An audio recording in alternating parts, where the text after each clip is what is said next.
Bigyan ko po kayo ng historical context. Noong 17th century, nung panahon ni King Charles I, ipinaaresto niya rin yung opposition doon sa parliament. Ano po ang nangyari sa England doon?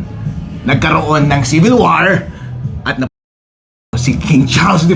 Hindi ko sinasabi na mapupulong ngayon si BBM. Oy, matibag, hindi yun kaso Pero, treading on dangerous grounds si BBM ng kanyang ginagawa. Dahil it is not necessary na ipaaresto niya si Senator Marcoleta. Bakit po hindi kinakailangan?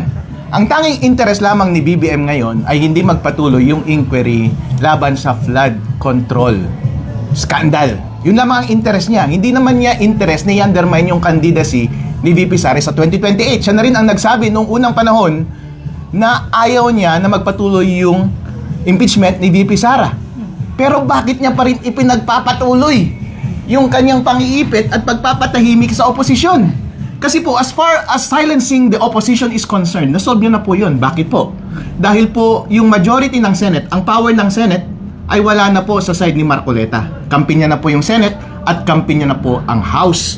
At ang real danger lamang naman sa kanyang administrasyon ay kapag nagkaroon ng inquiry at investigation doon sa dalawang houses ng Congress, dahil yun lang naman yung may authoritative na magsalita laban sa korupsyon. Pero since napatahimik niya na yung opposition sa both houses, hindi na kailangan na patahimikin niya pa further si Marcoleta at ipakulong si Marcoleta. Ano ang purpose niya? Ang purpose niya ay para hindi makapag-cross-examine si Marcoleta sa impeachment ni VP Sara. Wow, BBM, I think that is ill-advised. That is ill-advised. Bakit? Wala kang personal interest dun Naiintindihan ko na meron ka pang personal interest doon sa pagpapatahimik ng investigasyon laban sa flood control kasi involved ka, di ba? Kasi sa lahat ng investigasyon natin, ang lumabas, ikaw ang mastermind. Ikaw ang tinuturo ni Zaldico, ikaw ang tinuturo ni Romualdez, at yung sinasabi natin mga bodyguard ni Zaldico, ikaw ang tinuturo. Kaya naiintindihan ko kung patatahimikin mo yung investigasyon laban sa flood control. Pero para suportahan pa yung impeachment ni VP Sara Duterte, hindi ko maintindihan bakit patuloy mo pa rin iniipit yung mga sumusuporta kay VP Sara Duterte, because it is against your interest. Bakit po? Number one, hindi ka tatakbo sa 2028. Pangalawa po, ano ang makukuha mong benefit niyan, lalo na't alam mong nasa side ni VP Sara ang sentimiento ng taong bayan? Paano po masasabi na nasa side ni VP Sara ang sentimiento ng taong bayan? Pangatlong attempt nyo na po ito na i-undermine yung image ni VP Sara at pamilya Duterte. Ang una po, yung unang investigasyon pa noon, nung bago mag-eleksyon ng 2025, tinira nyo si VP Sara. Pangalawa ay yung recent House Committee hearing, Committee on Justice, at pangatlo itong impeachment trial. Hindi nyo ba napapansin na at every moment ay nawawala ang suporta ng taong bayan sa inyo?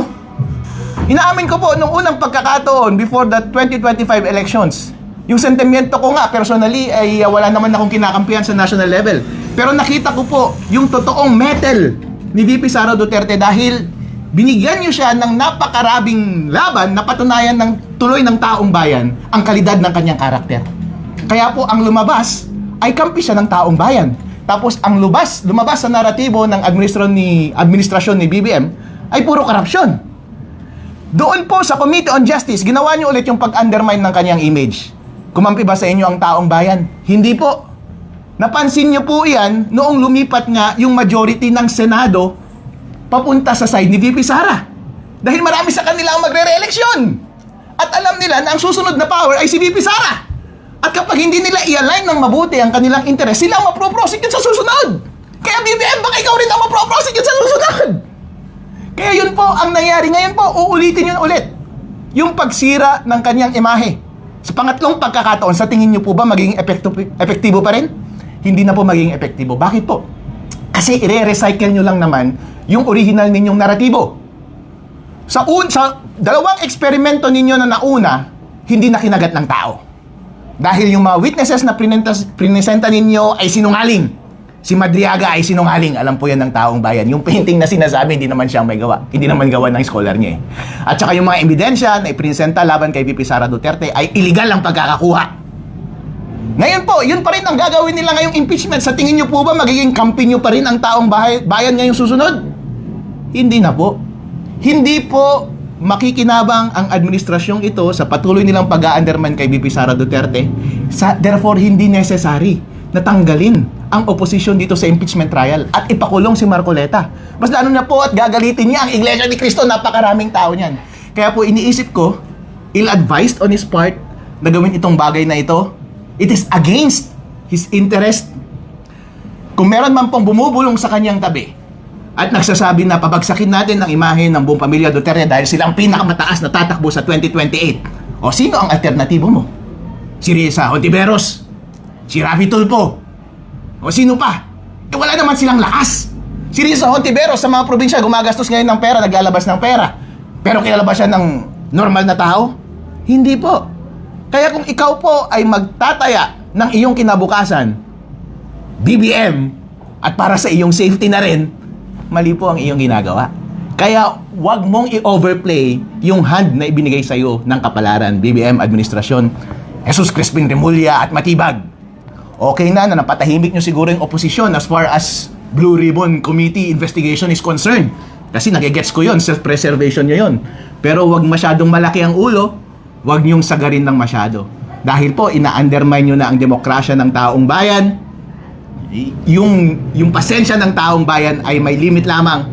Inuulit ko po ang nangyari kay Charles I noong 17th century. Dahil kinontra niya ang kanyang oposisyon, pinaaresto niya at pinakulong niya yung oposisyon niya sa kanyang parliament nung panahon na iyon. Wala na pong ibang pupuntahan pa ang taong bayan. Kaya hindi niya naiwasan na nagkaroon ng civil war at napupulo. Ang sinasabi ko lang po kay BBM, for your sake, please tread carefully. Vice, anong nakikita nyo magiging malaking epekto kung nagtagumpay po yung administrasyon na ipakulong si Senator Marcoleta po? Ay, hindi ko po alam dahil hindi po ako manghuhula. Pero ang alam ko po ngayon, ang taong bayan po ay galit na galit. Hindi po sila satisfied sa performance ng administrasyong ito. Ang trabaho po ng executive ay paunlarin ang bawat Pilipino. Bigyan sila ng yaman at maginhawang buhay. Ano po ang inatupag ni BBM simula nung siya ay nakaupo? Ano po ang kanyang pangako noon? Babawiin niya ang pangalan ng kanyang pamilya. Dahil akala ng taong bayan, yung tatay mo noon siguro magaling sa pagpapatakbo ng ekonomiya, kaso nga lang nagnakaw, ito na yung chance mo. Since alam mo na you were advised fairly kung ano ang mali niyang ginawa, siguro hindi mo na uulitin. Pero inulit pa rin po ang pagnanakaw, and bagkus atupagin yung ating ekonomiya, ang inaatupag ay kinakasuhan at pinapakulong ang kanyang mga kalaban. At kung sino-sinong kinakampihan, wala naman siyang interes. Buti sana kung maganda yung kanyang taya. Kinakampihan niya yung mga sinasabing so-called progressives. Meron ba silang champion? Kung titignan niyo po ang history sa bawat laban, kailangan mo ng champion. Ang mentality ng taong bayan at psyche ng mga Pilipino, kailangan natin mag-side sa isang malakas na karakter at personalidad na mamuno sa atin. Pero sino po ang pinapresenta nilang champion? Hindi naman po kilala. So ang tanging ginagawa nyo lamang ay ina-undermine ninyo yung confidence ng mga Pilipino at mas lalo ninyong pinapalaki ang galit nila laban sa inyo. Ayun po. Last na lang po, Vice, mensahin nyo na lang po at panawagan sa ating mga kababayan na nanonood sa inyo ngayon. Mga kababayan, well, bantayan natin ang susunod na mangyayari dito sa ating bansa. Ang nakalinya po ay yung impeachment na magsisimula na sa Monday. So far, inaamin ko po, talunan talaga tayo. Bakit po talo? Kasi nasa kanila yung kapangyarihan. Talo tayo sa Senate. Gusto nating ilabas ang katotohanan. Mapanagot ang lahat ng nagkasala. Ilabas ang lahat ng impormasyon about sa flood control scandal. Napatahimik po nila, hindi po ba? Hindi na po tutuloy. So, talo po tayo doon. Kami na nagsasalita lamang na kumokontra laban sa korupsyon, kinakasuhan at pinapatahimik. O, talo ako in that respect. Pero kay VP Sara, papayag ba tayo na matalo? Dito sa laban ni VP Sara sa impeachment? Kasi kapag natalo po si VP Sara dito, may impeach siya. At perpetual disqualification, hindi na siya makakatakbo sa 2028. Na-undermine na ang ating demokrasya. Buti sana kung maayos yung pagkakagamit nila ng impeachment mechanism sa ating konstitusyon para kahit papaano i-regulate nila yung ating demokrasya. Pero hindi naman po tama ang kanilang pagkakagamit. Peke ang mga witness, hindi maganda ang pagkakakuha ng mga ebidensya, at sino yung mga alternative na gusto nilang ipresenta para mamuno ng bansang Pilipinas? Sila rin po ay nakatanggap ng mga maleta. So yan po ba ang paraan para ma-appease ninyo ang taong bayan? Hindi po. Thank you so much po.